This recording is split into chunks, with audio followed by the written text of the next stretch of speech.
kind of wanted to ask the question about church and about where we're at in our country at the moment in time, where they're at in the States at the minute, in terms of persecution and what is persecution as far as the church is concerned. Are we experiencing persecution? Does persecution have to be something that is distinctly aimed at the Christian community, or can persecution be anything within society that causes the way that we do church, the way that we interact with our God, to be changed? Can that be persecution?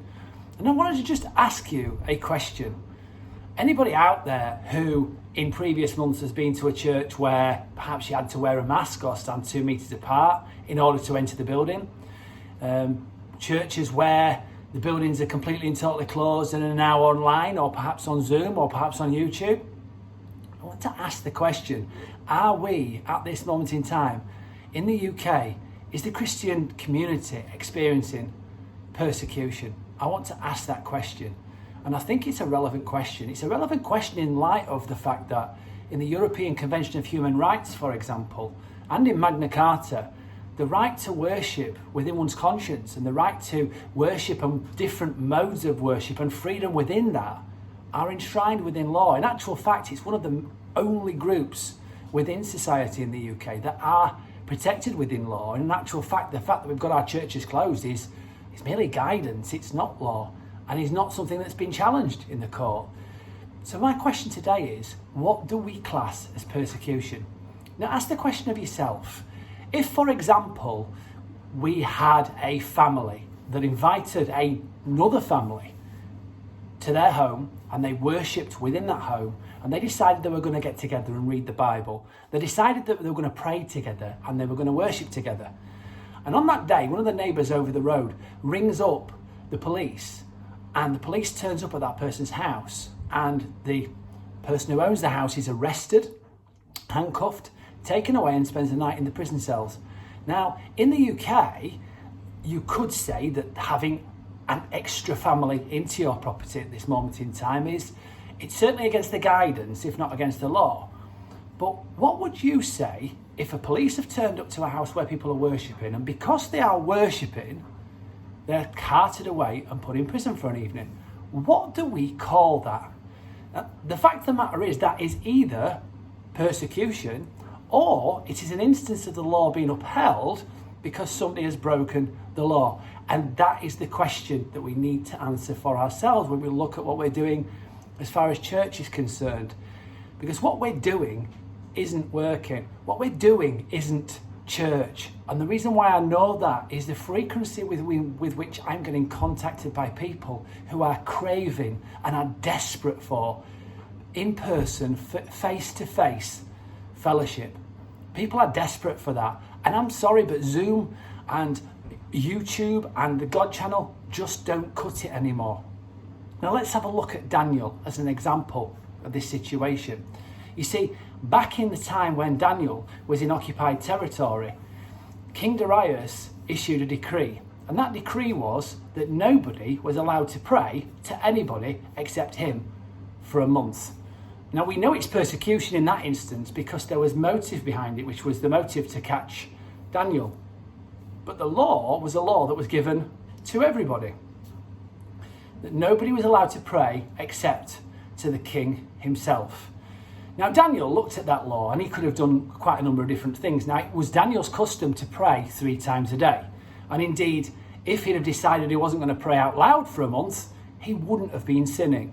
If Daniel had decided that he was going to pray quietly in his head for a month, he wouldn't have been sinning. If Daniel had prayed that he decided that he was going to pray with his windows shut as opposed to open, I dare say Daniel in his own mind wouldn't have been doing anything wrong. And if Daniel had decided to pray in the shower or pray at different times of the day and pray quietly, he wouldn't have been doing anything wrong. You see, Daniel's attitude was different to ours and the way that our churches are dealing with this today. Our church seems to want to accommodate the law and what's taking place with regards to the law, and shoehorn the fact that we have to meet together, and shoehorn the fact that we're supposed to fellowship together in order to worship into what the Bible says we should be doing. And Daniel's attitude was completely different to that. Daniel saw nothing changed and nothing had come about within the world at large that in any way, shape or form should affect the way that he interacted with his God. And we should take a leaf out of that book.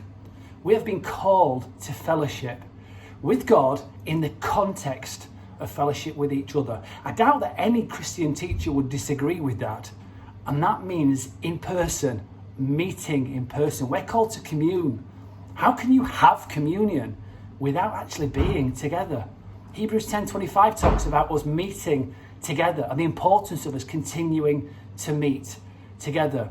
We're supposed to, as it says at the end of Romans, greet each other with a holy kiss. Now, I know quite often you walk into most churches and you'll hug the person that you greet when you're in there. None of these things are things that are taking place today. And we are conning ourselves into thinking that we're having more and more people interacting, when in actual fact we're marginalising. We're marginalising people that are addicts, we're marginalising the homeless, we're marginalising the elderly, we're marginalising the vulnerable who cannot connect with us in the way that we are connecting together. And we are trying to find excuses and we are trying to find meaning in these rules and these regulations that are just denying the sovereignty of God. You see, Daniel was different to how we're dealing today. And I'll tell you for why, because Daniel understood that if the penalty for him continuing his relationship with God in the normal way that he had always done it, if the penalty for that ended in the den of the lions, Daniel knew that his God was powerful enough to deal with that situation and to save him. Had Daniel been quiet, had Daniel shut his windows, had Daniel prayed in his head, had he changed the way that he reacted with his God in just a little bit, he would deny God the right to glorify himself in saving Daniel and reveal his glory. And the ending of that whole process was that the whole kingdom was praising God, the God of Daniel, who was able to save. If you like the video, please subscribe. But by all means, just consider getting on your knees and praying that God will send to you people that are like-minded and opening your house to church.